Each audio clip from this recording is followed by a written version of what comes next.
మేమందరం బాగానే ఉన్నాం. పావని కూడా మీ గురించి ఆలోచిస్తుంది. ఇదిగో మాట్లాడండి. మాట్లాడు మాట్లాడు మాట్లాడు ఏం మాట్లాడు. హలో, బాబాయ్ గురించి విని చాలా బాధగా ఉంది. బాధపడమైంది పుట్టినరోజు విష్ చేయి. బాబాయ్కి పుట్టినరోజులు. అయ్యో, మీరు నాకెందుకు తెలీదు? మీరు సమంత కదా. సమంత ఏంటి చిన్న పిన్ని.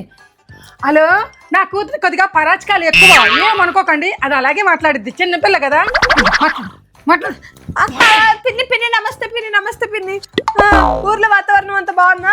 ఊర్లో వాతావరణం ఏంది? వాళ్ళు ఏమైనా పక్కూర్లో ఉన్నారా? పక్క బజార్లోనేగా. పిన్ని, మీకు పెళ్ళైందా పిన్ని? పెళ్ళి ఏంటి? 4 పిల్లలు కూడా ఉన్నారు. మాట్లాడుతావు. మీరు చచ్చిపోయారు కదా, మళ్ళీ ఎలా బతికొచ్చారు? చావుంది చంపేస్తావా? వాళ్ళు మంచి చెళ్ళు, వాళ్ళు ఎలా ఉన్నారో అవన్నీ పలకరించు. నానమ్మ గురించి విని చాలా బాధగా ఉంది పిన్ని. చంపేస్తావా? నానమ్మను కూడా చంపేస్తావా? బతుకుంది. మమ్మీ సన్యాసంలో కలిసాను. బతికే ఉన్నానుక, ఎదురుగునే ఉన్నానుక. నేను ఎక్కడ సన్యాసంలో కలిసాను? నా కూతురికి జోకులు ఎక్కువ, చిన్నపిల్ల కదా అలాగే మాట్లాడుద్ది. మీరేమనుకోకండి. చుట్టాలతో ఎలా మాట్లాడాలో కూడా తెలియదు దీనికి.